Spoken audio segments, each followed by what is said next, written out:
Hi everyone and welcome back to Geordie Pride, Voices from the Northeast. On this episode we sit down with Peter Lawson, the Secretary of Easington Colliery Brass Band. With over 56 years in the band, Peter shares his incredible journey from joining at just 11 years old to helping steer the band through challenging times after the colliery's closure. Peter reminisces about the evolution of the band and the vital role it continues to play in both local heritage and community spirit. Peter also shares how the band ended up recording with none other than Sam Fender on his moving track Remember My Name on his latest album People Watching, which is a great story. We explore Peter's decades of dedication, celebrity encounters including Elton John and even Ant and Dec, and his deep-rooted pride that keeps the brass band alive. So settle in, grab yourself a cuppa and enjoy our chat with Peter Lawson.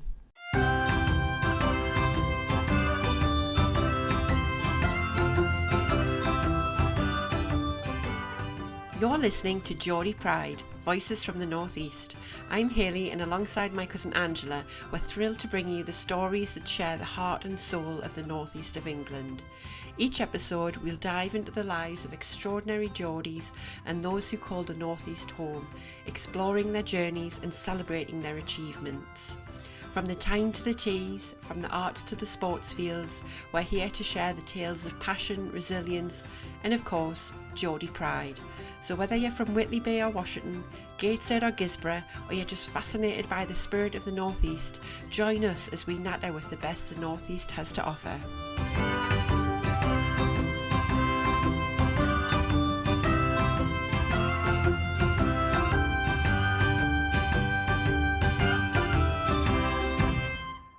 Hi and welcome to the podcast, Peter. Thank you for joining us. You're very welcome. Could you tell us a little bit about yourself and your background in the Northeast, where you come from? Yes, I'm the Secretary of Easington Colliery Brass Band. I'm originally from Easington, so my heart's always been with the colliery. I joined the band when I was 11-year-old. I'm now 67, so I've been in for 56 plus years. And out of that, I've been the secretary of the band for 35 of those years. I'm the longest serving secretary. I'm one of the longest serving band members ever. And when I was 11-year-old, I didn't even know there was a brass band. I just went down with my friend just to make the numbers up. And I've been there ever since. Proud of my little achievement of continued attendance to the band. And hopefully I've made a big impression on the band, because the band is about 109 years old now. So I've been for the best part of that 50% of those years. And when the colliery closed in 1993, likewise around the country, there was a lot of bands who fell by the wayside, because every band was sponsored by their particular colliery. So when all the collieries closed, all monetary income to keep a band going had gone. So we've been mainly self-supporting through those years since 1993. Oh, it's an achievement, that, Peter. We've been there for such a long time, part of the furniture. Yes, it is. So what instrument do you play, Peter? If we go straight back to when I was 11-year-old, I was in the junior band, knew nothing about music, picked up this battered old instrument. It was a flugelhorn at the time, and it was the only instrument that was left. To get the basics, the rudiments of music, I used this flugelhorn, and I wasn't suited to the flugelhorn. You've got sort of an embouchure.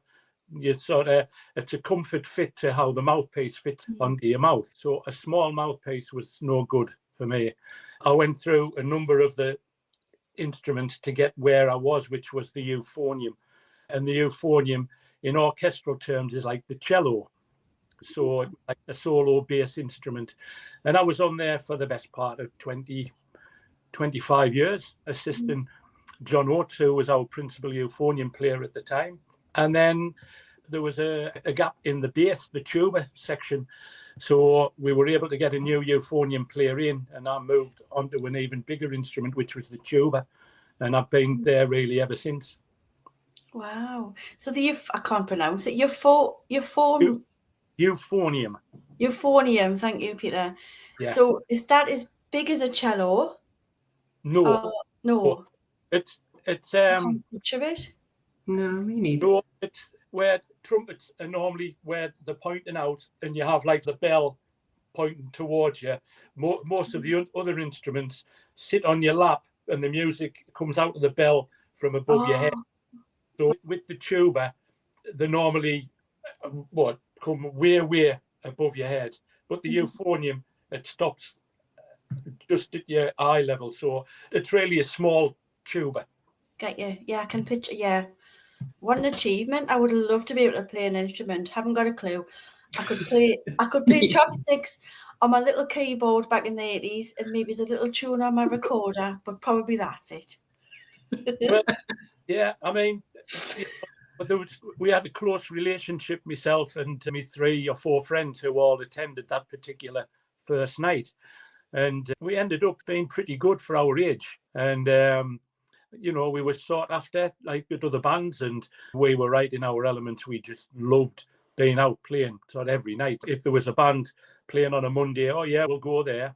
And if there's a band playing on the Tuesday, we'll go there. We'll do our own band practice at Easington on a Thursday, because it was a Thursday and a Sunday at Easington. And then even on the nights when we weren't helping bands out, we still went to the band room and just playing through music. It's all we wanted to do, is just play music all the time. And it made us get to know the music. It made us all get to know each other, so that we all played as a unit. But it just made us better players in a short space of time. It was full on 100% just brass bands. We even took them to school. There was no lessons of brass bands, but it was during the breaks. We would meet up and play. And one of our teachers, Mr. Holden, Barry Holden, he was the biology teacher. We later found out that he conducted Langley Park Colliery Band, and he ended up taking us for like during the breaks for lessons. So it's been a fantastic experience. And even now, I keep pinching myself that some of the things that I've been involved with and seen and gone. We've toured all parts of Europe. We done brassed off like on the theatre. We done the last performance of Billy Elliot on the West End stage. Saying like Sir Elton John and like all the past actors and actresses of Billy Elliot who turned up on that particular evening.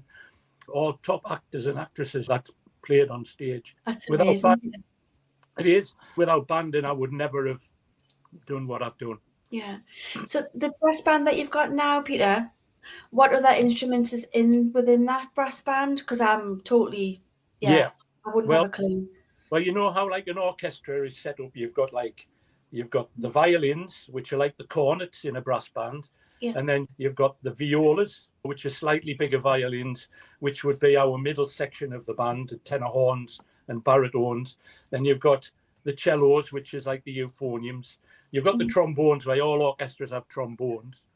Yeah. And then you've got the basses, which are more like the double basses. So we have 25 brass players, which makes up a brass band. So you have 10 cornet players. They're not trumpets, they're cornets. They're slightly different to a trumpet. They give a more mellow sound. And then you have 1 flugelhorn player and 3 tenor horn players. Now the tenor horns, like in orchestras, the French horns, where they like turn and then sort of bells are like under their arm. That's what they're meant to be in an orchestra as well. But the tenor horns all the same. The bells point up overs in brass bands. And then you have baritones, which are slightly bigger than the tenor horn, and they're part of the middle section of the band. But the baritones, they're not in an orchestra. They're not like a French horn or anything. They're their own particular instrument. Then the euphoniums. And then you've got E-flat tubas and B-flat tubas. The B-flats are monstrous things. They're just massive, like they're the height of me. They're the massive things. And they're about £12,000 each if you want to buy one. Oh, wow. I need to start saving. Very sure. So, like I say, you need with them, you need 2 E-flat basses that are about £10,000 each, and it's quite expensive to keep a brass band running. So, in terms of where you started, Peter, to where you are now, Yeah. what's the differences been? So like, I know that the collieries funded that, and obviously with the mines have all closed and things. So how do you become more sort of self-sufficient now? How do you keep up the funds basically? We were really struggling. We were down to next to nothing, and it was pretty despair to put letters out to try and get someone to help sponsor the band, just as a like to make do until we get back on our feet. And we managed to get a sponsor from Michael Watt, who co-owns the Ronnie Scott's Jazz Club in London, and he's a multi-millionaire from New Zealand, but he's also a big advocate of the Durham Miners Gala. He sponsored that event for years and years when the Miners Gala was really on its last legs. So Michael kept it going. So Michael was happy to get involved. I'm in contact with him regular to tell him how the band's doing, and he still helps the band in any way he can. So we're thrilled a bit to still have Michael Watt involved and on board. We also own our own band room, which was the old pay office when the colliery was going. And part of the building, it's just like a bungalow, really, just a one level building. And it's been a building over the many years that's changed its identity. When the pit shafts were first being dug around 1890, 1899, something like that, this part of this building was built, and it was for the engineers to have a building that was set up for any of the larger work that was getting done. And then so part of the band room is around 1890, somewhere around there. And then they added on around the 1930s, where the backyard was, that they extended it. So this is the last building really on the Durham coalfield that is still being used. And when we took it over, we got it as a grant. I managed to get a grant from the Sport and Arts Foundation, which was part of Littlewood's pools, at the time. And it was in wreck and ruin. It had dry rot. Some of the floorboards were smashed in.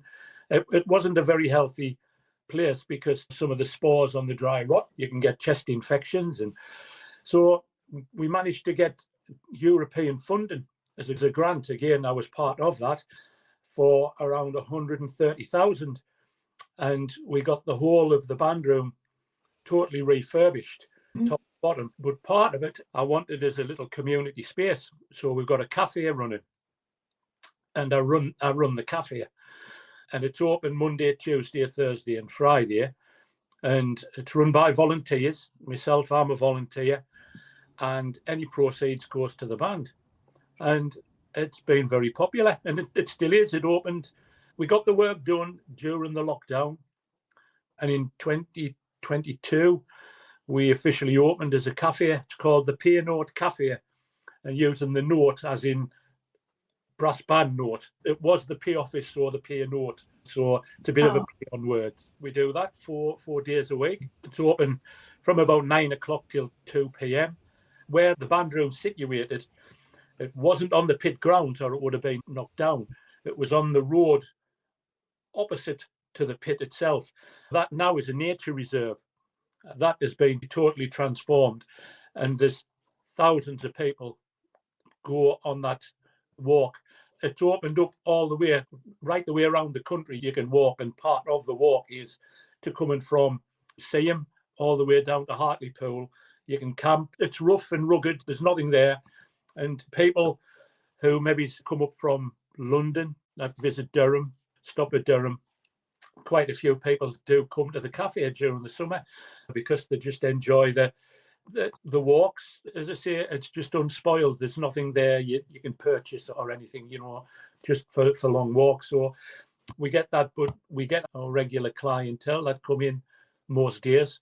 We keep the prices down to a minimum because Easington is quite sort of impoverished, really. So at least there's a warm space. If there's any bad weather or if people's cold, then they can come in, they can have a sit, they can have a cuppa. We don't mind. You haven't got to purchase anything if need be. I've got 4 girls who work at the cafe as well. Carol, who's the main lady, even though it's down as me as the boss, I would never class myself as a boss. Carol runs the whole shebang, really. She makes everything on site. the pies, scones, mince and dumplings, whatever you want, she makes. It's all homegrown, local produce, local foods, and it's well received. So that was one way of financing the band, and that's continuing. So the band, I have to say, is in quite a healthy place, and it's probably the best the band has ever been in its 100+ years. Wow, it sounds amazing, Peter. I mean, you should be so proud of everything you've managed to do with it. It just sounds, yeah, you're really thriving with it. And that definitely sounds like my kind of food. Yes, yeah, and I am proud, because it was strange. Again, another story when the band struggled just in the late 80s. We lost a lot of players. We were going through a really bad time. We were down to about 11 or so players. And the secretary at the time was one of those players who just walked out on the band. And I didn't really want to be the secretary, because I had no know-how whatsoever of how to run a band. It was pretty daunting to me. The chairman, Keith Watson, was a little bit worried, and I went down to his house on this particular evening, and I said, look, I'll take the secretary's job on. I'll do as much as I can. I'll need a bit of guidance, but I'll make sure that I'll work 24/7 to keep this band going, because I don't want to be now the secretary that puts the final nail in the coffin of Easington Colliery Band. And that's really how I got the secretary's job. And that was in the late 80s. And at the time, my first few jobs, again, was daunting, because there was a concept going on, which was Gateshead Garden Festival. I don't know if you'd ever heard of that before, but it was something that came out. I think it was every 4 years that chose a particular place, and it was a place of totally run down. It was just an absolute swamp area, and they would then spend millions and millions of pounds to get it all done up, and you've got people coming from all over to visit it. And then it was open for, I don't know, a month, 6 weeks, something like that. And then it was all taken away, but that land was then was bought, and houses were then built on it. So it was a fantastic concept, and I don't know if it went on very much past the Gateshead Garden Festival, but it was massive. The band, before I took the secretary's job on, had 3 concerts at Gateshead Garden Festival, and we had no band. So I had to go out to try and find a band that helped us out. And from there, I tried to get players who weren't associated with bands that would then come and join Easington Band. So little by little, 1 or 2 were coming in. We were getting a name again for ourselves. So 1 or 2 more came in. And we ended up with a decent band that kept going. We had a major sponsorship with Saga Holidays as well at the time, where we were doing 26 concerts through the summer, where any people who were stopping in Durham, they stopped at one of the universities in Durham, and we would play on a Tuesday and a Thursday evening to the holiday makers, and it was very popular. They loved the band playing the concerts. It was a good evening, and it was well paid. We were guaranteed 26 concerts paid at whatever it was at that time, and it saw the band through. And again, I brought players in who I thought might be interested in joining the band when we were doing the Saga concert. So it was like twofold, getting out there doing concerts, but also looking for new players to come in as well. Sounds like the X Factor. Peter, how would you, in your words, how does the local community feel about the Colliery Band? Obviously, it's been many years since the collieries have shut down. Has the attitude changed? Is it, because myself and Angela, we're from Ashington, so we're from a mining village. We know the passion behind the mining community, and then obviously the Colliery Band's associated with that. Like, how have you seen that over the years? Like, how has it changed with the shift of the collieries closing? Massively. It was different when the pit was going. You had other outlets. You had like sort of the first aid groups. You had so many little different sort of facets going on that was associated with the colliery. The football, the cricket, like all this, they had their own teams, and the first aiders, they went out to different competitions and all different things. So we weren't a priority for the band. I've got to pay sixpence for you. And there was a bit of humming and hawing at the time. And it was a little bit fractious because when Armistice Parade was on, which was somewhere around the 9th of November, somewhere, and it used to be the Sunday nearest the 11th of November, that was always the weekend of the Mine Workers National Competition. So all the brass bands that had, like all colliery bands, would meet up at Blackpool to play in the Mine Workers competition. And it was massive for us because it was one of the biggest competitions in the country, if not Europe. But it always ended up on the Armistice weekend. And the people of Easington used to hate that. Where's our band when it comes to, like, sort of look at our local lads who died for the Easington people in the war, and there's no band, you can play the last post or whatever. So they used to get the Salvation Army in to do the job. But little by little, as the colliery closed and all the other, like, little sponsored first aiders and things, they just felt a bit. We kept our name as Easington Colliery. We've always kept that colliery name because we want to be associated with the colliery, but also its northern heritage of coal mining in the Durham coalfield. Some of the colliery bands have taken the colliery out, and I think that's wrong. We steeped in a lot of history that's now no longer there, and he is now our Labour government, like, crying out wanting coal, and all the mines are now shut. But now the people of Easington absolutely love the band. We do as much as we can for them. We do the Armistice parades. We do as many jobs as we can. We even now do a little Christmas carol service outside the cafe. Carol puts on, like, free food and drinks for the kids, and we'll do as much as we can. We get people coming in. As I say, the cafe opens around 9, but I'm there from about 7:45, and we've got people coming in who love the band, and they just come in and just gas away.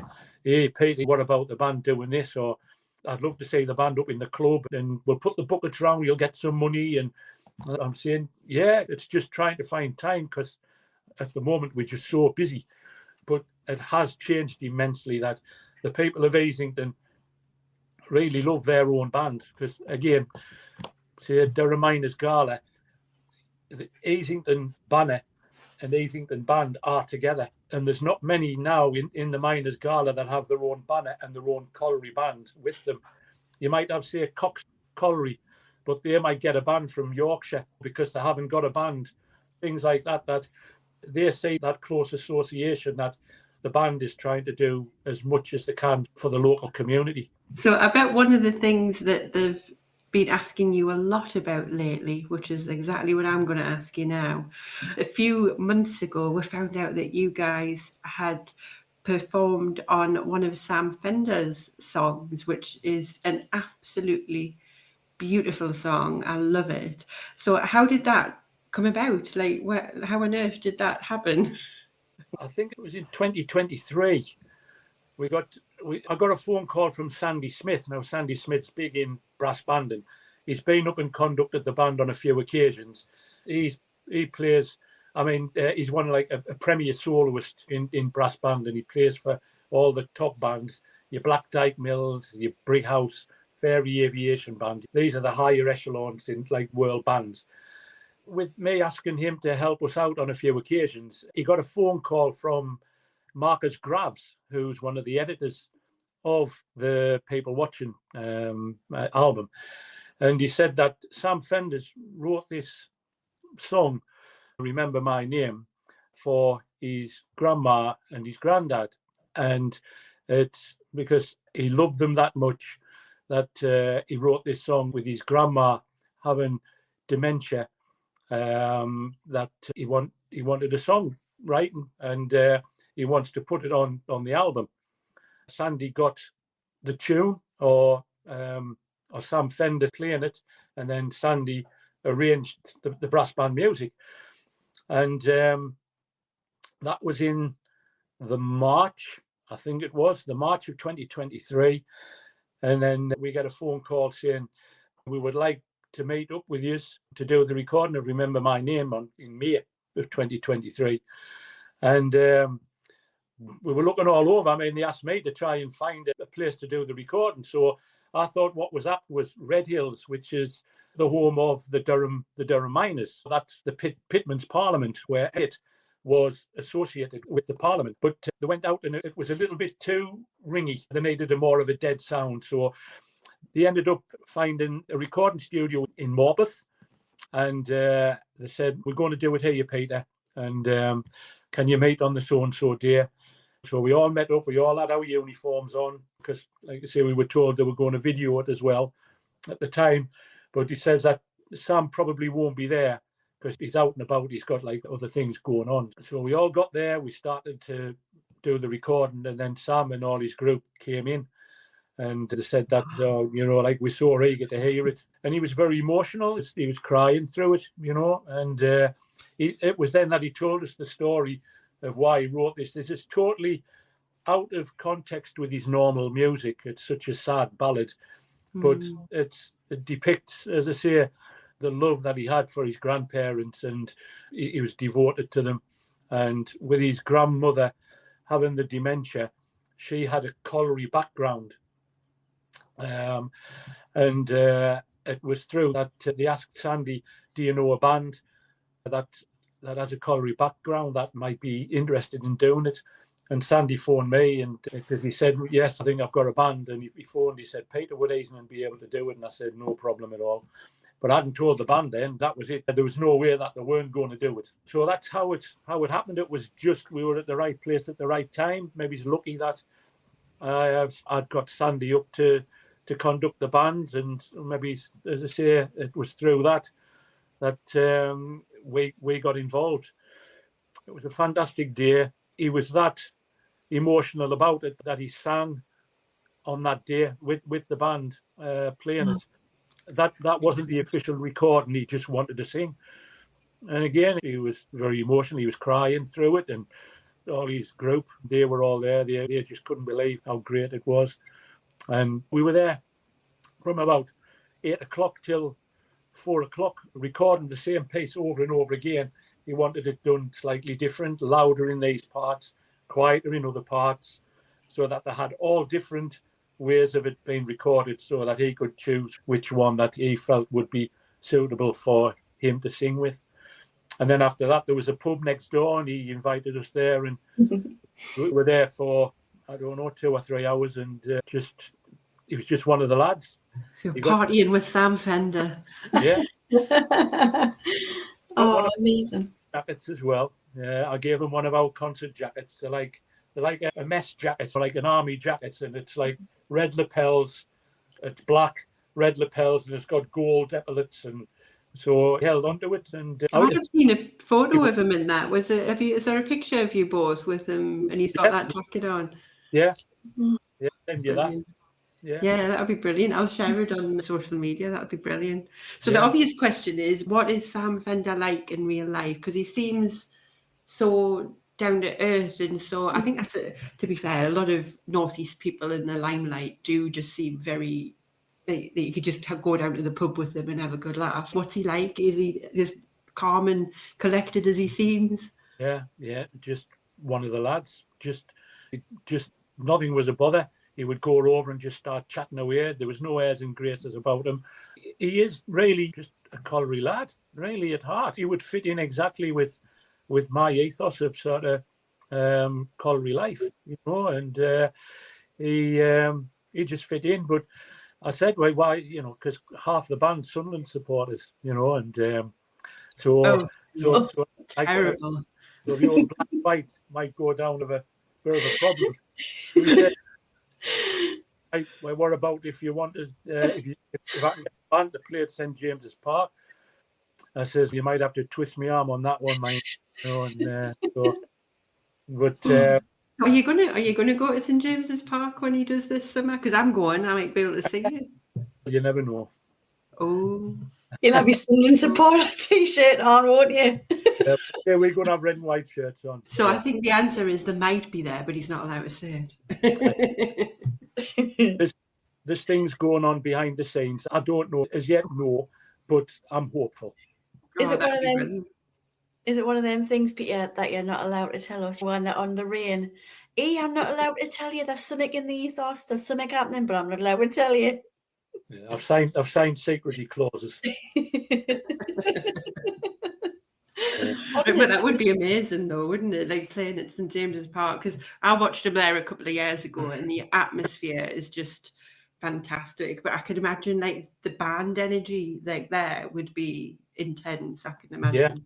Yeah. Again, we were thinking it would be great if we could do Local Hero, something like that, and Remember My Name. But yeah, about that, we were still unsure if it would go on the album. And we finished that particular day recording, which was in 2023.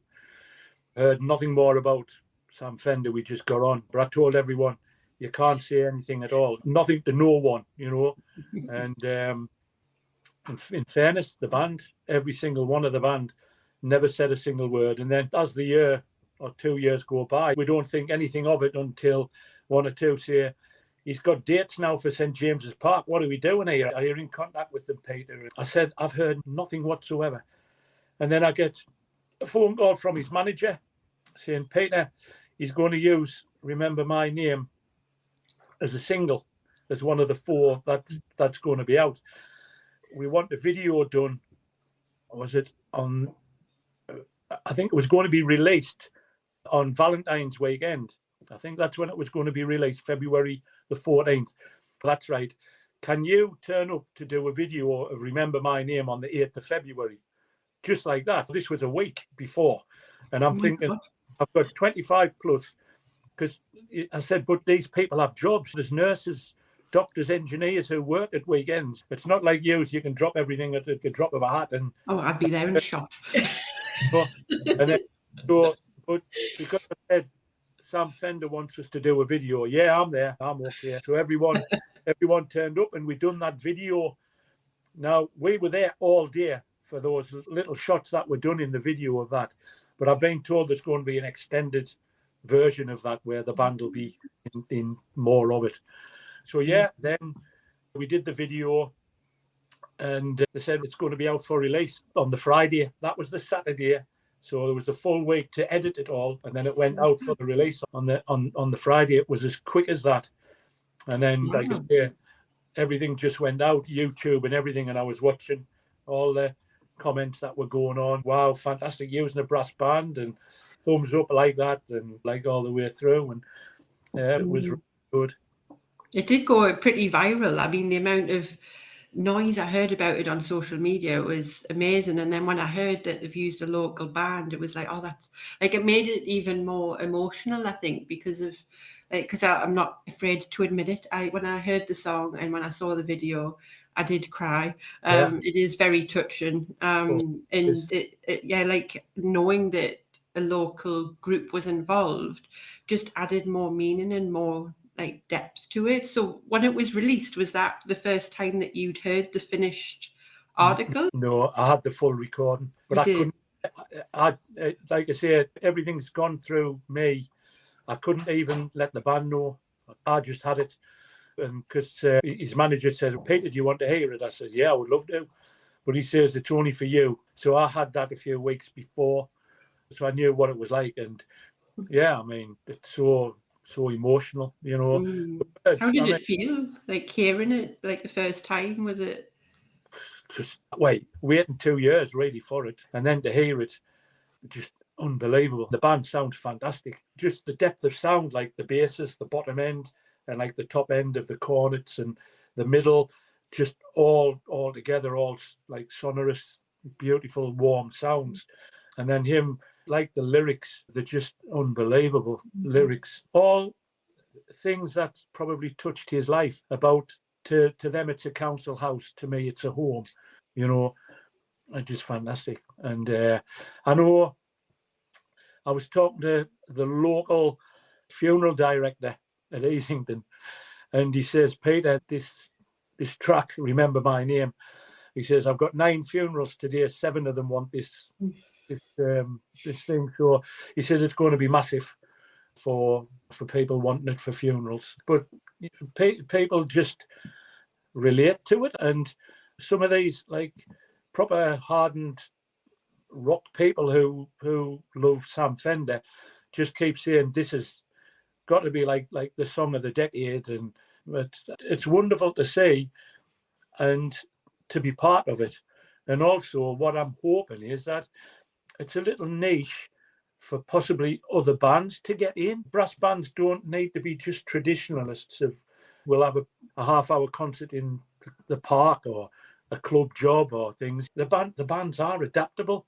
They are now. They weren't in when I first started, but they're so adaptable to play all these sort of heavy rock rhythms, nice melodic, warm sounds if need be, if there's a ballad. But again, for us to be associated with Sam Fender, I'm hoping through like the banding fraternity or the banding movement, we've had so many positive messages back saying this is fantastic for the brass band movement. May it continue, and I hope it does, and I hope it helps other bands as well. Oh, it's amazing for you to just sit and talk about this. I'm fascinated because I love Sam Fender. I'm very jealous. I'll get his autograph for you. So. Oh, I'd love that. So, Peter, all the things that you have done, I think I know the answer to this one. All the other things that you have done, like all the other shows and things like that, I bet nothing kind of touches the sort of the hairs in the back of your neck feeling and just the awe of like just being with, like doing something like that. Is there something else that apart from Sam Fender that you've loved to do, or something that you haven't done already and that you'd like to do anyway? No, I've done it all. I'm happy with what I've done. Sam Fender will go down as probably the biggest thing because of who he is. He's mega. He's traveling all over the world at these arenas. But the Billy Elliot thing was unbelievable. That was like the West End. And even now we talk about that. We were marching onto the stage of a West End show with Elton John coming up and saying, God, I love that. And, he gave all a cuddle, and like we'd done the final bows at the end, and that went until 1 o'clock in the morning. That was just a fantastic show, and something again that as a band we would never have been able to do in our normal lives. I played for Dave Stewart of the Eurythmics at Sunderland Empire. That was his 65th birthday, and he wanted a brass band. And I love Eurythmics. Love it. He was fantastic. He's a Sunderland lad, and that was unbelievable. Again, I've travelled to Germany, Austria, all over, just, but because of, I suppose it's the latest one, that Sam Fender and who he is and like the bloke he is, and the faces of the band are just in bewilderment that we're on the same stage as Sam Fender, and no one can take away when anyone gets that album, whether it's a record or a CD, and they look down and they'll see Easington Colliery Band, and that'll never go. You might be able to pick these LPs up 30, 40 years' time in a jumble sale or whatever, and that Easington Colliery Band will still be there, whether the band's there or not. That will always be there, and they'll never take that away from the band. Yeah, and I imagine it'll be with you all for, like you say, for the rest of your life. It's like a momentous occasion for you all to remember and pass on to be able to say, hey, my granddad was on that track. It'll be one of those lovely moments. So do you think there'll be any exciting plans or anything moving forward off the back of this? Have you had anyone else been in touch with you? No. Well, we're really busy through July. I don't think we have many days off. We're absolutely busy. You have the Durham Brass Festival, which is like 2 weeks, where the Durham Council have gigs on all the way through, and they also set the benchmark because we're doing a joint concert with a group called LYR. The lead singer, as you would call him, is Poet Laureate Simon Armitage, and he writes all his poems. So he is the front man, but he doesn't sing. He narrates his poems while he's got the guitar and the organ and the drums going away. But he has us as a band that backs him. So it's about category D minds, And we'd already done this concert before in 2022. And we got an award, a Heritage Achievement Award for that. And it was voted on by the local people, where ourselves and LYR. And it's on the 18th of July at Red Hills, as I say, the Pitman's Parliament. And it's going to be live on Radio 4 for that. So we have that. We have another concert on the following day up at Annick Playhouse, where we're doing a concert. And the Durham Miners Gala, we're doing a competition in July. We have so much on, and we look forward to every single job we have. But our diary's open in case Sam Fender contacts us to say, yes, we're free. Yeah, of course. I'll be like, I'll be right there, Sam. Don't you worry. Yeah. So if you could give anyone that was young and wanted to join a brass band like you did when you were 11, like what advice would you give to them for just getting involved in community music or bands? Go for it. Music, it doesn't matter what type of music. If you join a brass band, you can get the life that I've had in banding, and I've enjoyed every single minute of it. Through banding, I met my wife. I've been married 43 years, 44 years. I worked at the pit 20 years down the pit at Easington as well. I've been colliery through and through, but just going back, just get there, just enjoy your time, enjoy making music. You don't have to stay in banding, because music with a brass band, the same notes occur if you're playing in a drums or if you're playing a guitar or a violin. If you've got the rudiments of music, you can put your hand to anything. And the discipline that comes with it, it's amazing sort of what music can do for people. And any type of music. And I would say anyone who's interested, get to your local bands. There's lots. Ashington, I know a lot of the lads from Ashington, great bunch of people. They've got a great setup there. I don't know if they've got a youth band. It's difficult because there's no schools now really teach brass. I think there's one or two in Northumberland, because I've helped one or two out when they've been at like the Mining Museum, you know. And just get involved. Just find out where your local band is, and just get along. They'll love you to come along, and they'll love you. You know, I mean, you know, to help out and to get you on that first rung of the ladder of how to learn music and play brass instruments and have a great life. That's great advice. Thank you, Peter. Amazing. You've done so much, Peter. I'm in total awe of you, not just because you've been with Sam Fender. I think it's... I'm just a colliery lad at heart. Never thought anything like this would ever happen. I joined a band at 11-year-old thinking, because I was a bit of a tinker sometimes in the band, but then when you become a little bit older, a little bit wiser, get the secretary's job on, you can see that you've got to have 50 heads on to try and get everyone. But I didn't think I would have this lifestyle. I think it's changed my way of thinking. It's changed my way of how I approach people, because I've got to ask people to come and join. You've got to have that like diplomatic head on as well. But it's a great life, I have to say. Oh, it sounds to us like you've had a fab life so far. May you continue as well, Peter. Yes, yeah, I hope so. So in terms of the Northeast, we're always asked this question. When you're not in the band and you've got time, when you're not like doing all these lovely things with Sam Fender and out and about doing all these concerts and things, is there a space or a place or anything that you associate with the Northeast that you love to go? It could be anywhere where you chill out or you love going to, anything like that. Anywhere that you would say that people from elsewhere is going to come and visit? Because this is all full on. We look after our granddaughter every day, so we're limited for where we go. But whenever we can, I think we do a walk along Roker, along Seaburn, along Whitburn, right the way along 6-7 mile. It doesn't matter what type of weather. We do love a walk along there. We don't travel very far. We don't say, oh, wait, let's get in the car and go here, there, everywhere, you know.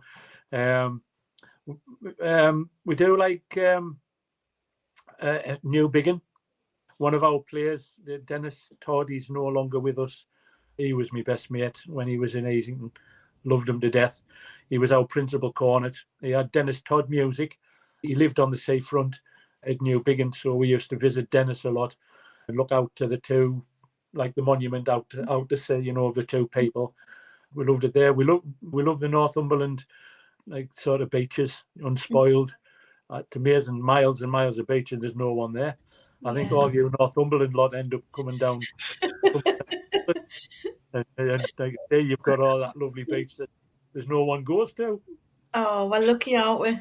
Huh? Yeah, I've noticed that though. Like when I go to the beach, it always just seems so quiet, and it's just lovely because it is so nice. You expect the whole of Northumberland to be there, but it's not, and it's just there's nothing better than just like a really quiet Northumberland beach with the castles and everything. It's just beautiful. Yeah. We're Brewridge Bay, we love.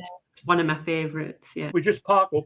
We bring our picnic basket and we have our picnic and then we walk, like I say, from like the information centre onto the beach and just keep going as far as we can. Just walk and walk. We just it's another lovely place. But that's about as far as we go. We have our granddaughter every day.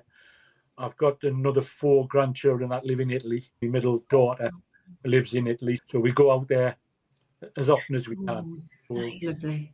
So we're hopping to the quick fire questions, Angela. Yeah. Who's going to go? You go first. You take a pick. Right, Peter. I'm just going to pick a question here. What's your favourite Geordie saying or word? Away the lads. That's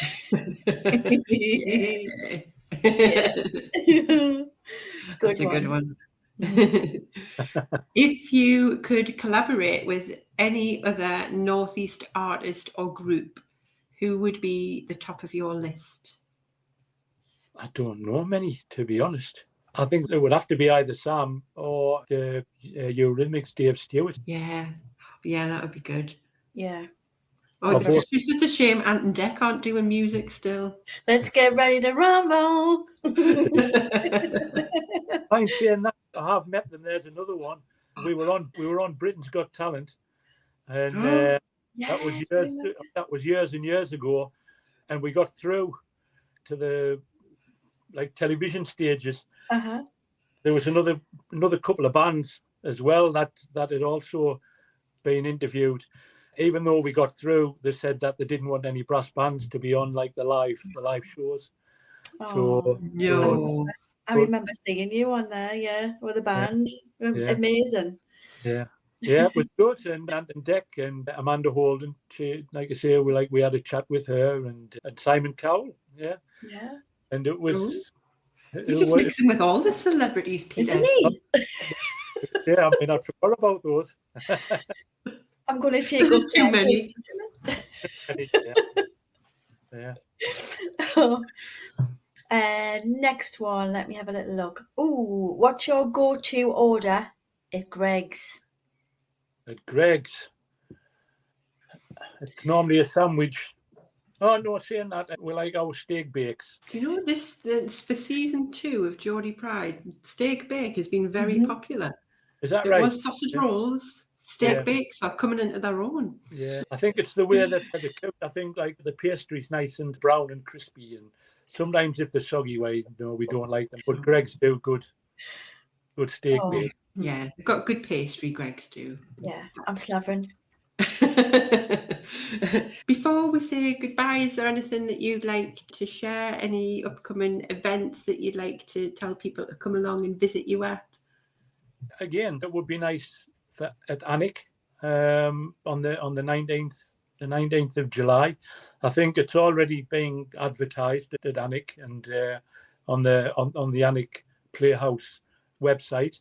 We're in the throes of setting up a theme for whatever concert program we're going to do. There could be something called like Brass Extravaganza or like sort of something like that we're looking at, and we'll have like guest soloists to play. But we were there last year and it was full. It was a full house and we loved it. That's why we've asked to come back. Brilliant. I can put a link to the Alnwick event in the show notes as well, so people can check that out and see if there's any tickets available as well. Where can people find out about Easington Colliery Band? Have you got social media? Is there a website that we can look at in case we've got any budding artists out there?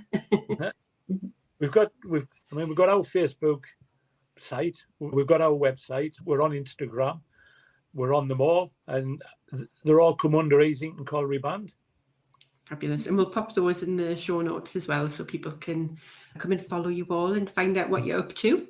Lovely. So that's great. Thank you so much, Peter, you. for spending time with me and Angela this evening. We've loved hearing about your journey and all of the exciting things that you've got up to, and we're very jealous of your celebrity connections. Very well. But thank you so much. You're very well. Thank you.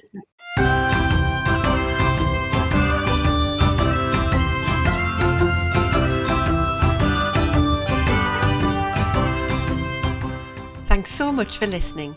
If you've enjoyed this episode and you'd like to help support Geordie Pride further, then don't forget to subscribe, share it with others, post about it on social media, or leave a rating and review. To catch all the latest from us, you can follow us on Instagram @Geordie Pride. Until next time, keep that Geordie Pride shining bright.